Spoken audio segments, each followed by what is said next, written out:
It's time for another Elsie's Little Pickles, the pickle pod for the people. Reminding you to continue the pickle protest, which is pretty simple. All you got to do is put a pickle on the porch of a MAGA supporter, take a picture of it, and send it to us at elsieslittlepickles.com or at elsieslittlepickles@gmail.com. So, first and foremost, very big day on Wall Street, very big day economically. We don't have a full... Not good. No, we don't have a full pickle barrel. Unfortunately, we're missing the kefir. I don't know what has happened to him. He is missing in action. Potentially, he's getting a liver transfusion. However, who knows? Who knows? He's definitely pickled that liver. Yes, and Kiefer does march to his own beat. However, he is not with us tonight. I do have Colton, and I appreciate you being here. This happened somewhere around 1:30, 2 o'clock, roughly. Trump put a 90-day hold on the tariffs. Now, there's rumor on the reasoning why. And part of that is one of his financial advisors, and it wasn't Peter fucking Navarro. Ron Vara, you mean? Yeah, it wasn't him. Rumor has it that one of his economic advisors, one of the top, Bassett, I believe it was, basically approached him and said, look, if you don't change course, fucking out. And the one thing that Trump doesn't want this early in his administration is defectors. Anyone leaving. That's the reason why you didn't see him get rid of Walz. He doesn't want to give the fucking news a win on this. So, yeah, he had plenty of that in the first term. Exactly. So he doesn't want to go down that road again. So between the rumors of that and rumors of some top Republicans going, hey, you need to put the fucking brakes on this, he put a 90-day hold, right? So you had even Kennedy from Louisiana going, take the fucking win. Like today on Morning Joe, he was like, take the fucking win. All right. So when you got somebody like that who is from Louisiana, who is a staunch supporter going, take the fucking win. Yeah. Apparently that message kind of got through. Now, whether that was because of his economic advisors or advisor, Bassett, or whether it's because he's getting pressure from fucking Republicans who are sweating out the idea that he's going to completely fuck up the midterm elections. I am of the opinion that this is not him coming to terms with, hey, maybe that wasn't a good idea. I think this is just another step in the periphery, not Trump, because Trump has soup for brain. I would agree. I think it's the periphery saying, hey, no, hold on, pull back a little bit and then do it. Well, because if you pull back and then do it, then the economy crashes even harder. And we can buy out as many stocks as we want for pennies on the dollar and be 10 times richer at the end of it. Well, that's part of it. He even posted today's a good day. I forget what the post was, but basically today's a good day to buy or to get rich or buy stocks or some shit like that, right? Yeah, he troth-centraled. Well, basically for his supporters, he was giving them a 4-hour warning. Now's your time to buy, right? Mm-hmm. And they did. Okay, they did. Market went up incredibly. It was the largest jump in the stock market in, I think, like 15 or 20 years, or maybe even longer. Anyways, the point being, no matter what the theory is, no matter what his thinking is, no matter what pressures he was receiving, he did put a 90-day pause. Now, he did do this after basically saying, I got 75 countries kissing my ass, to make a deal. Yeah. So, which real quick, I do want to just point out, we had discussed this a little, before we started recording, but I just want to point out that today, the stock market jumping up as high as it did is not a sign of good things. Not necessarily. My evidence for that is if you look at the last 3 major market crashes that happened in the United States. If you go back to Reagan before his recession, mm-hmm. like right before it hit, there was a huge spike in the stock market. Mm-hmm. Then it crashed. Yeah. In 2008, there were 2 really big spikes in the stock market, and then it crashed hard. Mm-hmm. And right before COVID kind of fully set in with the lockdowns and everything, twice in March, there were 2 days where we had insane growth in the stock market, and then guess what? Came crashing down. Well, a lot of that is people try to buy the dip. Okay, so Yeah. and I get that. I mean, I get that. However, people need to realize that this doesn't mean that we're out of the woods yet. It's a 90-day, moratorium. We don't know what he's going to do in 90 days. We do know that he is holding his tariffs on, I believe, not only China at 125%, which he bumped up from 104%. Which is still civilizationally catastrophic. Let's be real. Not as much as I think people think. Okay? Potentially. You're absolutely right. Potentially. But that's one that can kind of go either way.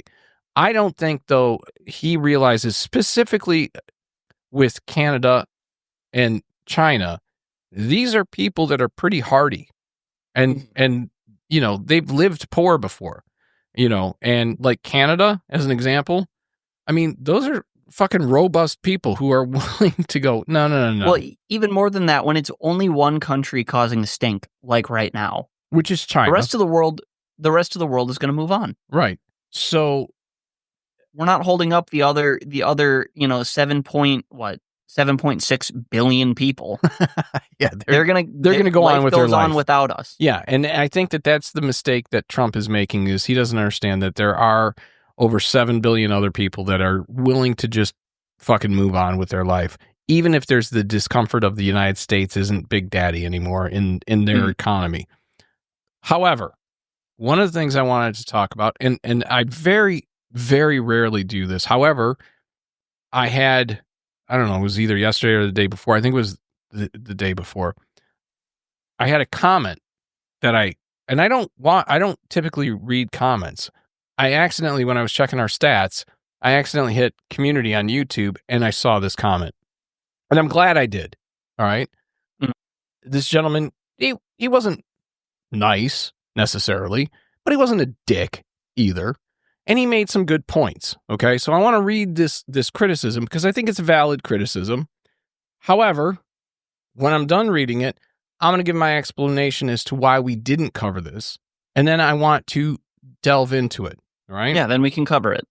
Now, I'm not going to give, his information because I'm not into, being an asshole. We're not doxing. No one. I'm not doxing. After this person. I don't want anyone to go after this person. So I'm not giving any identifying information.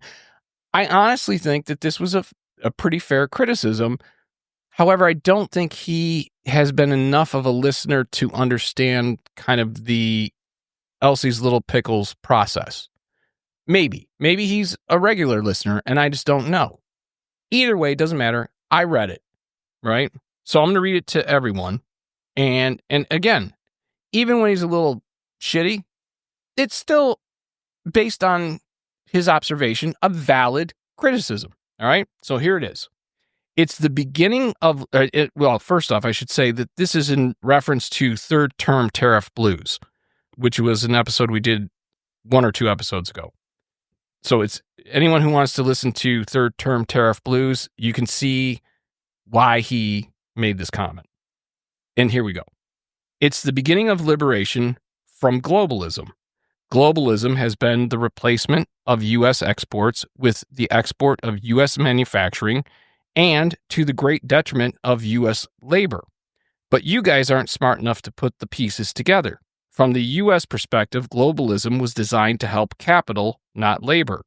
In order to penetrate new and untapped markets, the jobs were moved there, and not only did that open up new markets, but also reduce the cost of manufacturing. And all you goobers cheer it on, not realizing your birthright has been slowly taken away like a frog being brought to a slow boil. Before you go on a rant, because I know you had some things you wanted to say, I just want to point out 2 things. Mm-hmm. One, to a degree, this person is correct. Oh, I agree with that. That globalism does benefit capital, not labor. Absolutely. I'm totally on board with him saying that. He is right. I totally agree. But what he's not taking into consideration is that we live in a globalized economy. Every country is dependent on every other country for something. Well, and there's a reason for that. because there's not a single country that can do it all. It's not just that.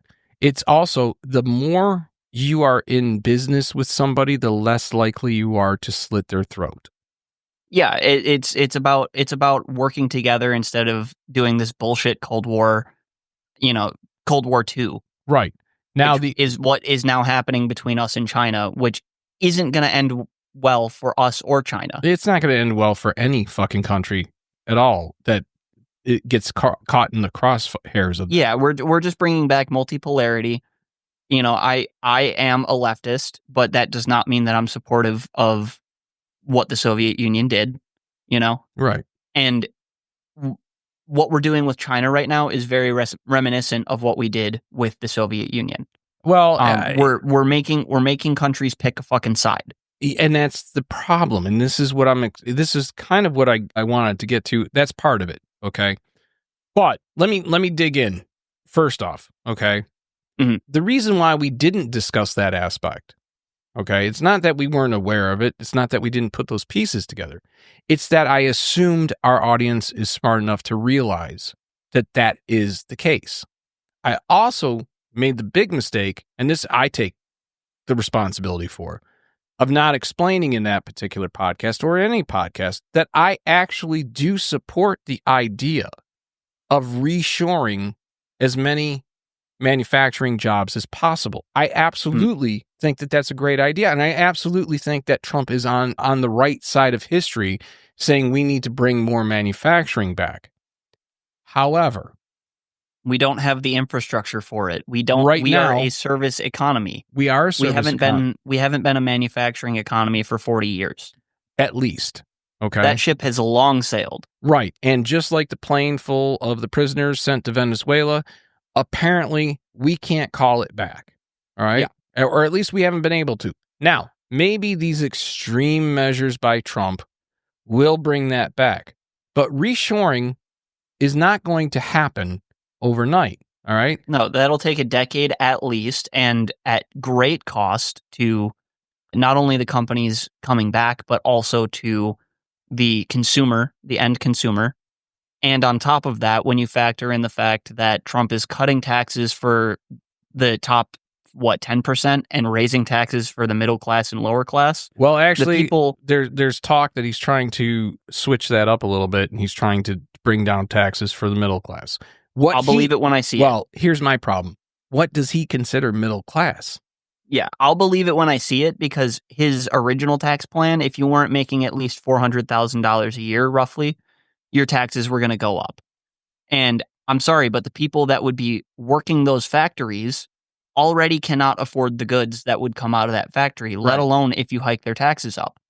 Well, let alone with all these tariffs raising the cost of what they're buying at the grocery store. They can't buy, if you can't buy what you're making, then... Well, and that's the lesson we learned from Ford. He went to the $5 a day work day because he realized I cannot expect my employees to work building something and making it quality if they can't afford to buy it. Mm-hmm. If they can't save for a year and buy it, then they're not interested in working for. Why would you give a flying fuck, right? All right, so a couple of things. I'm going to just go through these really quickly. All right, when it comes to reshoring, I just want to zip through these, but then I have an additional point. And again, I want this person, because I don't know if it's a dude or not, but it appears to be a guy based on the information. I want to thank him for pointing that out. So I don't want him to think that this response, and I'm going to use him because I don't know, right? But that's very unwoke there's of reasoning. You. There's reasons for me to assume so. Very unwoke of you, sir. Yeah, well, I know, but there's reasons for me to believe that it is a dude, right? So I'm going to zip through a few of these real quick, but mainly at the end of this, I want to make a couple of points, all right? Even with tariffs, producing goods in low-cost countries like China and Vietnam can be significantly cheaper due to lower wages, established supply chains, infrastructure tailored to mass production, access to raw materials. Tariffs might make imports more expensive. Okay, we know that. Mm-hmm. reshoring rather requires a massive investment. We know that. Mhm. Okay. And it's not just building or retooling factories, hiring. That's all part of it. But you also got to train your workers, develop local supply chains. You got to take it. I mean, this all takes time and money, right? And especially for automating, the workers that start there aren't going to have a job in 10 years. Well, I don't even think that would be the issue, because I think that there would be enough foresight by the companies that they would, if they could not automate the vast majority of it, they wouldn't do it, because without the automation, you're not even going to come close to being able to reach the price point.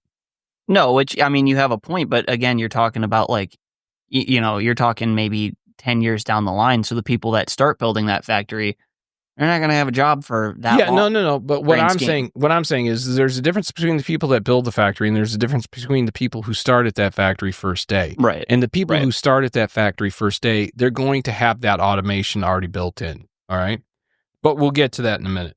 You got labor shortages. You're going to have that because, I mean, look, we're as far as like unemployment numbers, we're not 100% great, but we're pretty fucking good. And you have to take into consideration who's going to do those jobs. Okay. So if you have, let's say, 4% unemployment, and the vast majority of those who are unemployed are, let's say, Silicon Valley and government workers, because we just had a huge layoff in January, February, Silicon Valley, and then we had Doge come in and just wipe out the government jobs. They're not going to put those tiny little screws into iPhones like that, like the one economic advisor said. I'm getting my master's in public administration. I don't want to build widgets. Exactly. There's a reason I didn't just go to the widget factory in the first place. Yeah, and there's a reason why you have a degree. There's a reason why you're getting your master's. I mean, it's not like there's been a very big push, especially for your generation, to get a college education. And that goes all the way back to Obama 2008, encouraging everyone to go to school, everyone to get an education. And that affected your generation a lot. Yeah. Okay? And granted, unfortunately, we're kind of sold we were sold a vision that wasn't real in that, everyone going to college will get a great job. There's not enough good jobs for everyone that goes to college and gets a degree, but I digress. All right. So let me just barrel through these, and then we can kind of go through it a little bit more.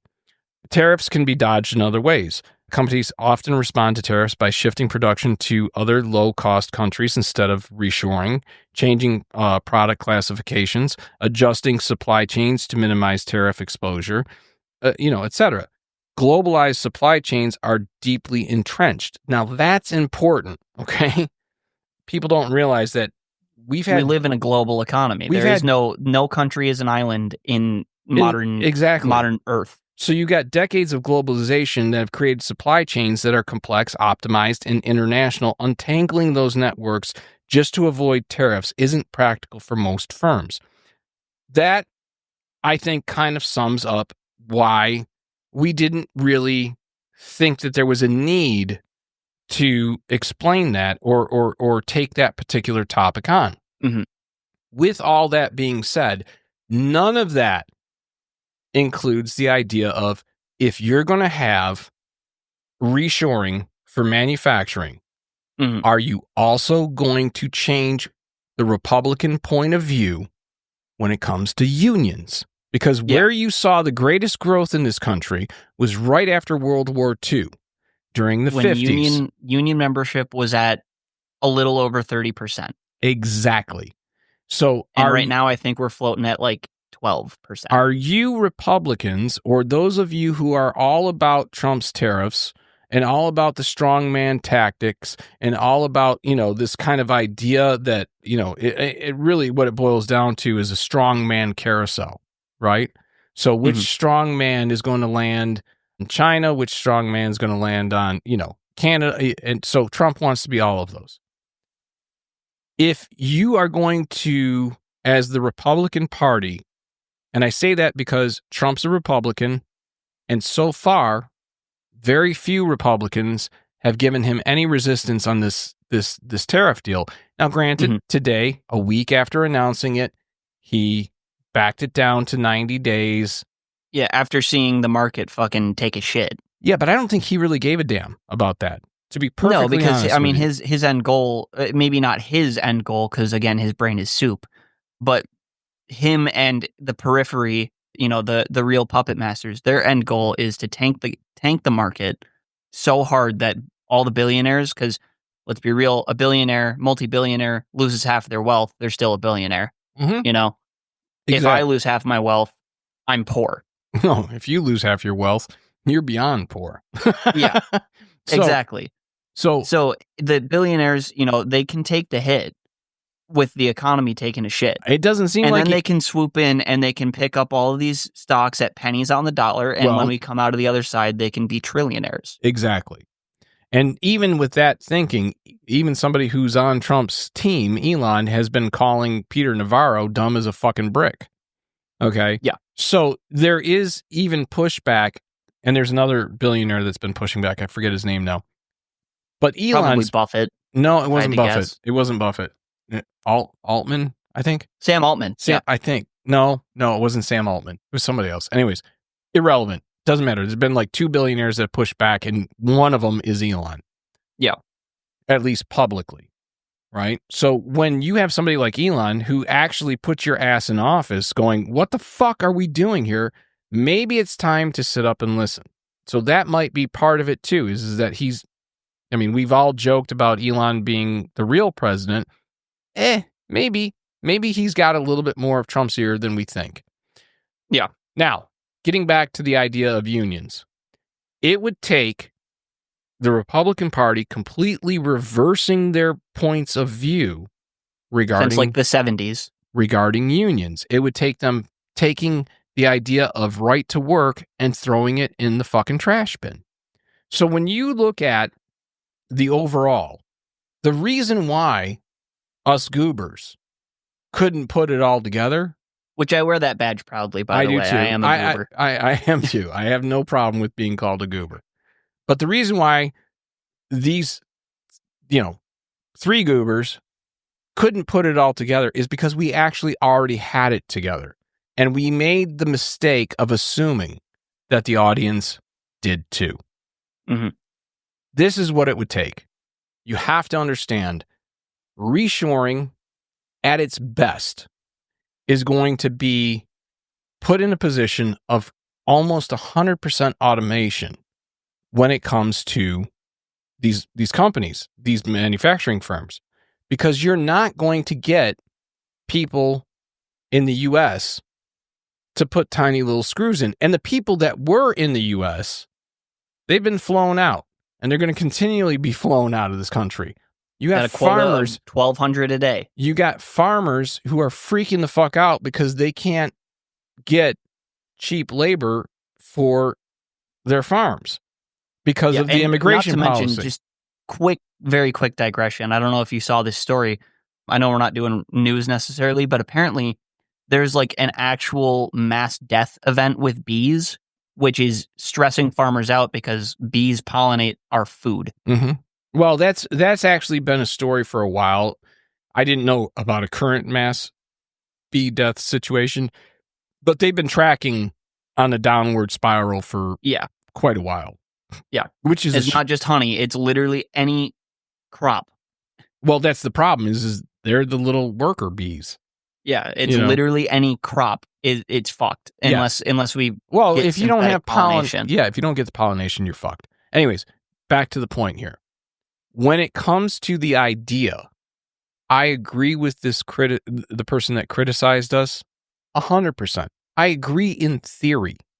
Mm-hmm. Okay. But when you put the rubber to the road, there are so many things that are not being thought about that I don't see it as a reality. All right. So let me go through this. First and foremost, if you're going to bring manufacturing back and not allow unions, that's not going to help build the economy for those people who are willing to do those jobs.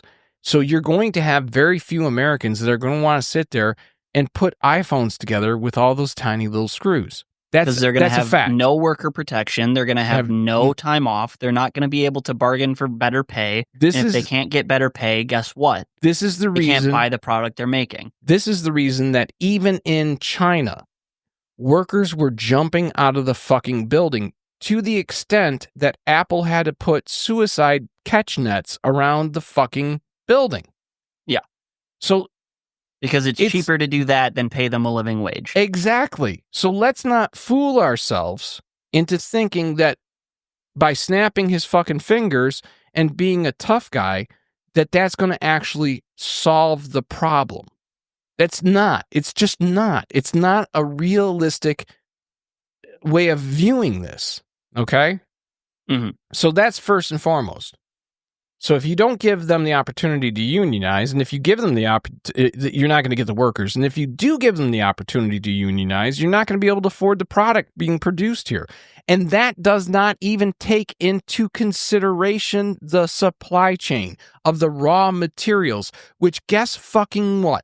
If you're getting raw materials out of China, right now, you're going to pay 125% tariff on that raw material. If you're in any country that we get raw materials from, because we don't have those fucking materials available in North America, much less the United States, because you know what? Mm-hmm. It won't matter. We're fucking Canada. I don't know why. We're fucking Mexico. Not a clue why. Aside from the fact that people look at it and they go, brown people down south are taking our jobs and crossing our borders, and above us, they're taking advantage of us, and we can squeeze them for more. Now, with these tariffs, the one thing that he has absolutely and unquestionably done is pissed off everyone.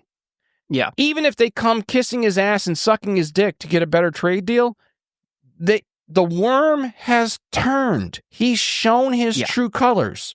Yeah, which I have to point out, he did pause the tariffs that were on the list, but he kept the flat 10% tariff on everyone. So there's still a 10%. Everyone has a 10% tariff right now. Across the board except for China. They have to go blow him to get a better deal. And even if they do, it won't matter because it's all about his opinion on that country or that leader for that day. There's no sense of business security here. That's what he did by doing this, is he blew up the reputation of the United States of being an equitable partner that could be relied upon and trusted. And now every fucking country that comes and sucks his cock and licks his ass and fucking reaches around and sticks a finger up his ass to make him fucking bust a nut, that little fucking Cheeto jizz shooting out of his fucking cock, every one of those fucking countries will still hesitate to do business with the United States because until he's out of office and they find somebody new that they feel will restore the order, you're looking at 3.5, 4 years more, probably longer, of devastation that was unfucking necessary. Yeah, and not to mention, just about every other country is already looking at BRICS as an option, a new reserve currency. Fucking NATO's looking at the US dollar is unreliable now. Yeah. It's just not reliable. When you have NATO countries going, maybe we should invite BRICS in, which they haven't done yet, but it wouldn't surprise me. No, but they're thinking about it. It would. They'd be foolish not to, because literally what he has done is he has said effectively, I'm the king of the world, and you will all bow to me. Whether that's legitimate or literally or figuratively when it comes to the economy. And he's able to do that because he's the president of the United States, the largest economy in the world. But what he has effectively done is taken one country, ours, that was respected, that was revered, maybe taken advantage of more than we should have been. Yes, I agree. Maybe having lost more blue-collar jobs than we ever should have. Yes, agreed. But those are things that can be negotiated. Those are things that can be done in backdoor meetings. That you ease into, that you go, hey, China, look, I've got to get more manufacturing back here. We've got a trade deficit. let's sit down and talk and figure out how we can make this beneficial for both of us. Because at the end of the day, you've had 70 years of the United States being a consumer country. That's what they've pushed us to. Consume, consume, consume. I'll give you an example for those of you who forget. After 9/11, one of the things that George W. Bush, a Republican, said, go out and go shopping. Go out and buy shit. Go out and fucking let's keep this economy rolling. The economy because of this. Exactly. Let's keep this economy rolling. Let's show them that they can't stop us from fucking going to the mall and buying, fucking Nikes. All right? So that's part of the reason why I didn't feel it was necessary to explain that, because our audience, I from the interactions that I've had, seems to already kind of understand what the baseline is. So to this criticism, to this person who criticized us, thank you. That's your explanation. And I hope for anyone else who thought we weren't covering it deep enough, first off, remember, this is two brothers and one son just having a good time with each other. Mm-hmm. We're not really fucking doing it for anyone but ourselves. No, we're having fun. We're talking about shit that the three of us care about, and that hopefully the listeners as well. Yes, and we have built a decent enough listener base that it seems like a lot of people enjoy the idea of creating news and comedy and fucking around and opinion, right? However, when we're called out, I'm not afraid to answer. And sir, you called us out, and I thank you for it. So much so that this show is dedicated to you. Now, with all that being said, you saw a bump in the stock market immediately. And today was one of the fastest growing days of the stock market. And Trump's going to take credit for that. Yeah. But that's like the fireman lighting the house on fire and then putting it out and saying, yay, I'm a hero. Right. But let's not forget that, that fire is still going in the basement. That's the problem. And that's what the fire is still in the basement. That's what people don't seem to understand is, while it may have been a great day to recoup a lot of the losses from last week, what it is not is an end to the problem. So, what does an end to a problem look like? Well, first and foremost, we'll find out in 90 days, because in 90 days, he could potentially just fuck all of us again. And at any point, he could just go, nah, I changed my mind. Okay? Yeah. Now, or on any individual country, he could say that, like he did with China. Now, mind you, this is somebody that has been in office for essentially what now? Almost 3 months, right? Yeah, because just shy of 100 days. Just shy of 100 days. January 20th, we're recording on the 9th. Yes, on April 9th, this recording's happening.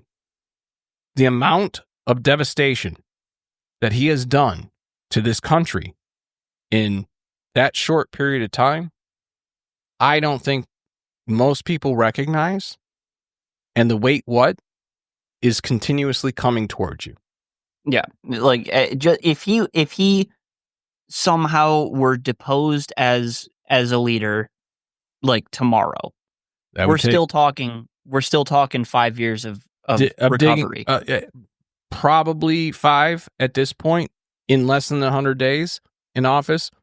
Probably 5 years, maybe a little bit less. By the end of his term, we're talking 10 to 20 years of...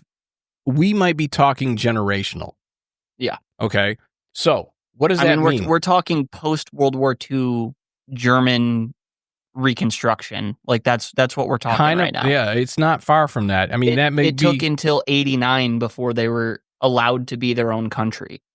That may be a bit extreme in the comparison, but I think that you almost have to be extreme on the comparison in order to get people to sit up and actually pay attention. Well, the only other comparison I have is Nero was golfing. Yeah, well, all right. So while the country burned, in less and guess than what? In less than 100 days, do you know how much he's spent on golf? American taxpayer? It was like 250 million. No, 26 million. 26 million. Yeah, $26 million in less than 100 days in office so he can go fucking golfing. And that's not waste, fraud, and abuse. Where's fucking Doge on that. I mean, like, what are we getting for that? Yeah. So $26 million, and what exactly are we getting in return for that $26 million? Oh, that's what it is. Saudi prince money. No. Saudi princes in our country. You know what we got? With the Live Golf. He got to win that tournament at his fucking course as president. Who in the fuck is not going to let that cocksucker win the fucking seniors tournament? Yeah. So let alone when he's inviting the Saudis to host a golf tournament in America. Exactly. Okay. At his course. So what we need to do is we need to think about these things, and I'm gonna put a pin in this particular part of it pretty quickly, but I want people to think about what's going on here. Okay. Before he did the tariffs, okay, he's threatened the legal firms. And again, today, there's a legal firm that he has just said, you're no longer allowed. I forget the name of the firm, but you're no longer allowed in any government building. So essentially, he's saying, I'm putting you out of business. Yeah. So the legal firms aren't private courts. They're capitulating. This particular one didn't, I guess, or probably will, but they're capitulating to him. So now he's got lawyers afraid to even come at him. Yeah, and they're agreeing to pro bono work just so they can stay in business. You have the financial firms. I mean, fucking Jamie Dimon, as an example, he's not going to fucking criticize Trump. You know why? Because that board of directors has explained to him, there's no lawyers that are going to take the case to defend you because they want to stay in business. He's intimidated the universities to the point where they're just going to do whatever it takes to fucking get their grants. Which, speaking of, I have a little piece of news about that. So my university, I'm not going to dox my university, but my university, what was it, maybe a week ago, sent out a notification email saying, hey, so the Department of Homeland Security wiped the records of all international students, or most. We don't know what to do about it because they didn't give us a heads up. They didn't give the students a heads up.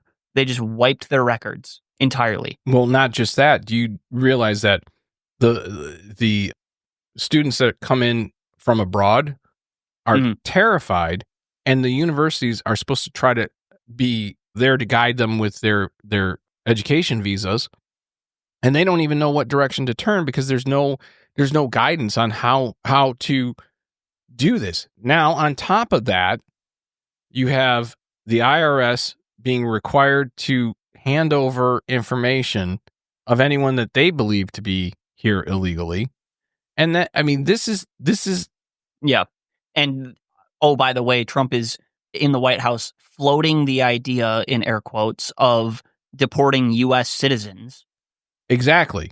Now, we can get into that later in a different episode. That is an entire episode. So I don't want, we can touch upon that briefly like you just did, but I want people to realize. Yeah, we don't need to go into detail on it right now. We can save it for the next episode or the following, but. Right. It will be an episode coming up where we detail and lay out how Trump is creating, as our friend a friend of the show, Kirk Nolan, explains, this carousel dictatorship, right? Mm-hmm. And I'll get into that when we get into that episode. However, with that being said, all of these things, and I know, and then you know, I hate making Hitler comparisons. I hate it.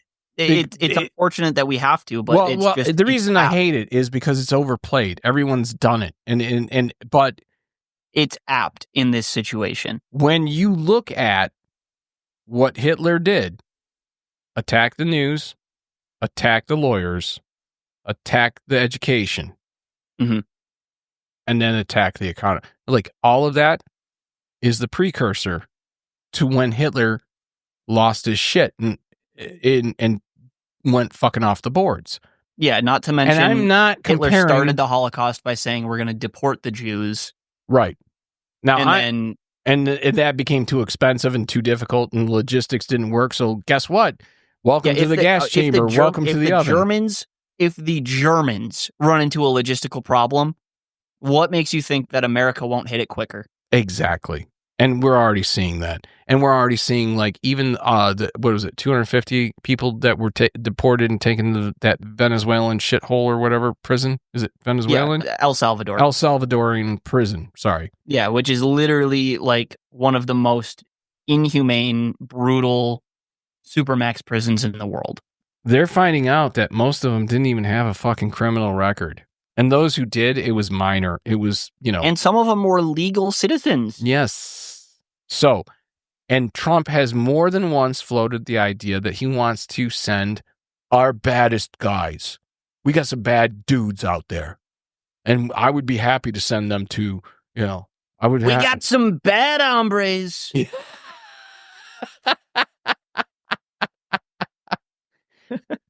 But he's made mention of this more than once. And that's what's in the episode where we lay this all out and we make the case for that. We will discuss that further. I don't know if that'll be the next one or one coming in the future, but we will be discussing that.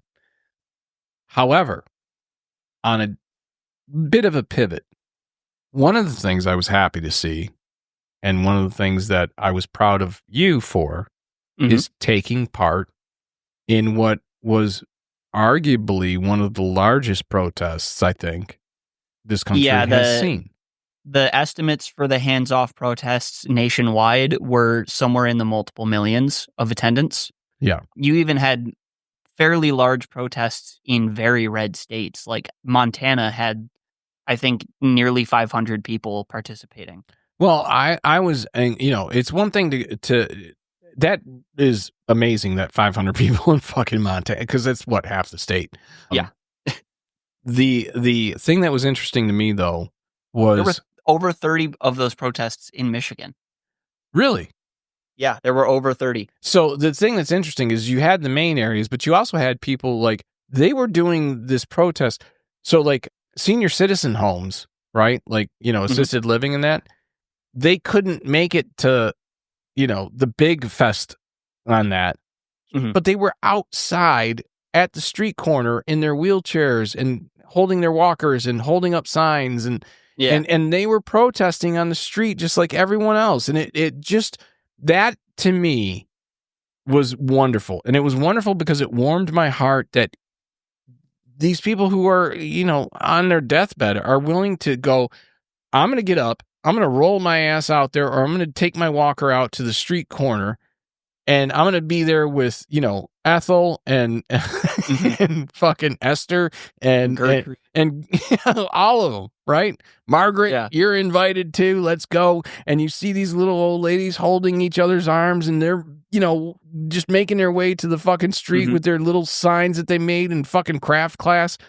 It was amazing. There was a little old lady at the protest that I attended. So for the listeners, I went to the one in Lansing, Michigan.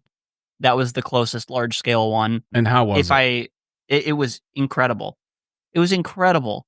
I do want to tell a little story.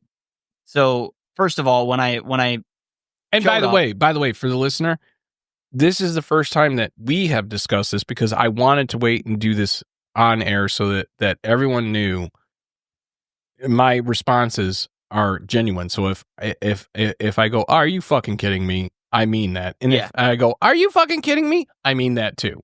Yeah. So first of all, I went with a group of friends. Just, when you're going to a big protest, safety in numbers. Absolutely, safety in numbers. None of us were there to cause trouble. No one. Well, good trouble. Well, good trouble, sure, but we're not there to. I was joking about, like, man, I kind of wish there was. So let me back up a little. There was no visible police presence. Really? And there was no counter protest that I could see. I'm shocked. I'm literally fucking shocked. And when I kind of, surveyed the area and realized, I kind of turned to the group and half joking, half not. I was like, I kind of wish there was a counter protest, because I would have punched a Nazi. It was really funny too, because when we were trying to find parking, we're all like stuffed in the car, and I go, so everyone, who does everyone think is most likely to get arrested here? And everyone just looked over at Julia, because she's a firebrand. We love her. But then when I said that, all of them looked at me and they all go, I think I'm changing my vote. Yeah, I got to tell you, when you spoke to me and said, do you think this is safe? Do you think this is something that, you feel comfortable with me going? Which I greatly appreciate. I mean, at this point, you're a grown man. You can do whatever the fuck you want, and I don't really have much choice in it. However, the idea that you touch base and you go, look, this is what I'm thinking about doing. I want to make sure I'm making the right decision. And I want to make sure that I'm executing it safely. Yeah. I think that shows a couple of things. One, mutual respect. Yeah, absolutely. But more importantly, the idea that you recognize that this is a powder keg. Yeah, and it could have gone the other way. It couldn't have gone any better. Right. In reality, what actually happened, it couldn't have gone any better. But any protest is the opportunity for a violence. powder keg. Yeah. It's the opportunity for police brutality. It's the opportunity for a violent counter protest. It's the opportunity for arrest. It's the all so on things down the line. And frankly, I was less worried about you getting arrested or you being, beaten by a cop. I know my rights, and I know. Well, first, yes, you don't resist. Second, shut the fuck up. Exactly. Which is what we went over ahead of time. Yeah. But more importantly, it's one of those things where it was like, it warmed my heart as your father. It warmed my heart that you had enough respect for my opinion that you're like, look, this is what it is. This is what I'm thinking. This is what I'd like to do. Am I not seeing something here? Right? And I think that more people need to do that with people who they have a mutual respect for. It doesn't have to be a family member. It doesn't have to be anyone other than somebody you literally have respect for their opinions. Yeah, and their literally views. anyone that you respect enough to come to them with double check my thinking. Yeah. You know what I mean? Yeah. So that was fantastic. And not just as a father, but as your friend and as your podcast partner. I was very proud of you and very thankful that you did that. But when I saw the crowds in New York, when I saw the crowds in you literally Boston, couldn't see the end of it. When I saw the crowds in Boston, when I saw the crowds in LA, when I saw the crowds in Northern California, I was just like, there we go. It was great to see. And when we showed up and we made it onto the Capitol grounds, because in Lansing it took place at the Capitol building, which is always fun. And then there was a march. Yeah, there was a march afterwards. I'll get to why we didn't do the march. Well, basically right now, when we showed up, everyone was like, all right, cool. We're ready to go. And we showed up at like 12:30. The event was supposed to go until 4, and then the march was going to happen. So we were already in for, standing outside. It was like 40 degrees most of the day. I did not dress appropriately. I thought that there were going to be more people. So I was kind of banking on I'm going to be hot and sweaty in a crowd, right? Yeah. No, not even a little. Freezing your ass off. Oh my God, I was shivering. By the time we were like walking back to the car, I couldn't feel my feet. Like I had worn Converse, not anticipating that we were going to be standing on grass the whole time in like, damp, muddy grass. That was. But that was your first, not your first protest, but that was your first major protest. Yeah, that was not my first protest that I've gone to, but that was my first like big movement protest. And guess what we learned? Dress appropriately. Dress in layers. Make sure you got proper footwear on. For what it's worth, I did have layers on. I just didn't have the right layers. Right layers. The fucking weather before you leave. Yeah, which I did. I figured, I figured, I'm wearing jeans, I'm wearing a jean jacket, I'm wearing a hoodie, I should be okay. But nope. No. No, by the end of it, I was shivering uncontrollably. But oh my God, you poor bastard. The funny story. So as the speakers went on, every speaker took about 15 to 20 minutes to say their piece, and then the MC would come up and say, "All right, thank you very much. Next, we have so and so. This is their accreditation. This is the organization they're with. Please give them a big round of applause." And then the next speaker would take. Right. I forget. I think it was Debbie Stabenow. that was speaking. Okay. It might have been the person after Debbie Stabenow. I'm not entirely sure. Because when we first got there, we weren't in the line of the speakers. So we weren't really hearing anything. Okay. Because the speakers were kind of like directionally out from the Capitol steps. Right. Like from the main door. And we kind of came in on the side, and then we were like kind of worming our way through the crowd trying to find where we could hear what they were saying. So whether it was Debbie Stabenow or whoever was immediately after Debbie Stabenow, they got up there, they spoke for about 5 minutes, and then they said the stupidest fucking thing.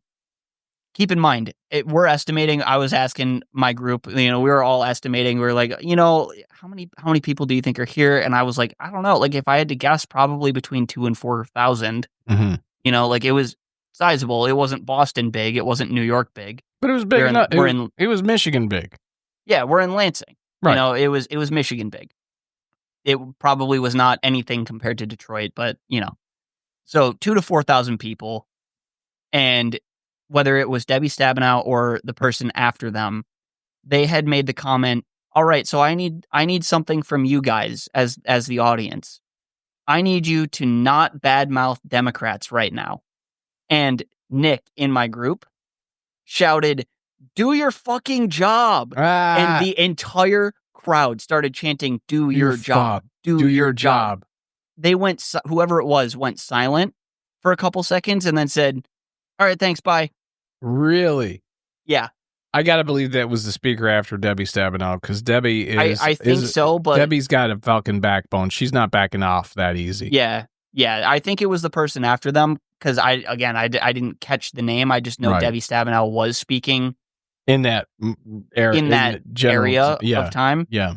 But yeah, I just thought that was so fucking funny. Like, no, you're half of the reason this is an issue right now. Exactly. So Democrats, you are half of the reason this is a problem right now. This is my point. And people, all right, so people have a hard time because they think that we're just liberals and we're just libtards and we're just this, we're just that. That's not the case. This isn't picking Democrat over Republican. This is picking right over wrong. Yeah, in my like opinion. Cory Booker said. So let's go back to the episodes we did on the party, our new party that we want to create. I figured out the fucking name. You ready? Oh, yeah? Yeah. What do you got? The After Party. There we go. I think that's it. After all this shit burns down, you're going to need people who are willing, able, and committed to staying up late enough to clean up that fucking mess. Yeah, and then just to wrap up as far as my experience with the hands-off protest, basically, as the speakers went on, they got better. Well, that's the way it goes, yeah. Yeah, they got so much better as time went on, as I got colder. Like, we had a couple people going up there advocating for disabled rights. Which people are going to see. I mean, look, there's been... Well, I didn't know this. I learned this from one of the speakers. Did you know disabled people still don't have the same marriage rights as non-disabled people? No, I did not. They don't have the same marriage rights. So you're telling me that my cousin, your great cousin, or your, I don't know what the fuck he'd be, second cousin, I think, who is, for lack of a better term, challenged. Yeah, may not have the same rights to marry. He does not have the same. It might be different in Michigan, but most likely he does not have the same rights to marriage as we do. And I learned this from someone who is perfectly lucid, perfectly with it, like totally there. She just happened to have an accident as a child and was in a wheelchair because of it. Oh, how fucking ridiculous. Yeah. She does not have the same marriage rights. And it's not even a question of, mental preparedness for signing a contract. It has nothing to do with anything like that. Which I get. Like, I get that part of it. Like, you need to... I mean, to an extent, yeah, but like... Well, I think that you need to show that you are cognitively able to make a decision that is well thought out and that is not confused or damaging. Yeah, and there is a case to be made for that, but when you're talking about that being applied to someone that is perfectly lucid, has no... There's no mental issue there. There's no mental issue. It is literally just a physical. Unfortunately encountered an accident as a child and it was lost physical, ability in her life. physical only. And she does not have the same guarantee to marriage. Yeah, you know what though? I mean, is that surprising? Because I mean, they're going to come after gay marriage. That. And I mean that's not even getting into the fact that Trump loathes disabled people. Clearly. He doesn't even like soldiers who were fine until they went onto the front line. He doesn't want to be seen with them. No. He didn't want to even... this is how bad it is. And I swear to God, had any Democrat president done this, I don't give a fuck who it is throughout history. I'm not going to go back to Obama or Biden. Or Clinton even. I don't care any fucking Democrat. If they chose to speak at Live Golf in Bedminster and then fly to Mar-a-Lago to be a participant in a golf tournament rather than being at the plane as dead soldiers were pulled off. Was a choice. That was a choice. That was a fucking choice. And that was a choice for his bottom line. It was his bottom line. I just want to finish it out by saying it was really nice. It was really nice to see that level of turnout in Michigan at the Capitol. Again, there were like over 30 protests just in Michigan. And what I really liked to see was that there were communists handing out papers and handing out, like, I actually bought a newspaper from communists. Well, here's the thing that I think is interesting. It's not that it was communists, but that a different flavor. This is my point. You and I disagree on communism. We do. In many, many ways. In many ways, I'm more of a Bernie Democrat socialist, right? Yeah. However, which come to find out, I didn't realize this, but Noah, friend of the show, Noah, he after him, Nick, and myself all bought a paper from this guy, he goes, "These guys are fucking Trotskyites." And I was like, "Wait, really?" I go, "Wait, really?" And he goes, "Yeah, that's the meme. Trots always hand out papers. That's like their thing." That's funny. And come to find out, front page, there's a picture of Trotsky. Literally, I'm like taking the paper and I'm like starting to like fold it up and put it in my jacket. And he goes, "Yeah, they're Trotskyites." And I go, "Wait, really?" And there's a picture of Trotsky right on it. Fucking hell. But I think that what people need to realize is, and this is what happened. This isn't like an opinion. He crashed the stock market on Wednesday. Jumped a plane, or Thursday. Jumped a plane to do a speech in Bedminster, if I'm not mistaken, on the scheduling. Hopped then to Mar-a-Lago to play in a golf tournament. Skipped the dead soldiers being brought off the plane. Because he does not respect military. At all. As much as Republicans like to talk a big game about how much they respect military service members, they are the least respectful people to them. And I can prove that because they are the ones responsible for cutting military benefits and veteran services and veteran health care. And that's going to hang on them. That's going to hang on them in the midterms. They are going to have to answer to the fact, whether they agreed with it or they disagreed with it, they're going to have to answer to Trump doing fucking just destroying the stock market, even if it's only for a week, even if everything bounces back, which I don't think it will fully, but even if that's the case. No, just for making everyone so stressed out about it. Let's say everything bounces back and is even better than it was before he did this, okay? He's still responsible for $6 trillion plus being wiped out in a week out of the stock market. Whether it bounces back or not, we'll see. Whether it's better than it was, determined. TBD, right. He totally disrespected everyone who was freaking out that they were losing their 401ks. He completely disrespected the fucking dead soldiers, and he only served his fucking personal best interest, which is golf and making money.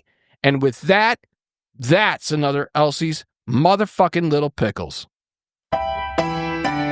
always easier to worship dead service members than actually do something about them. That's right.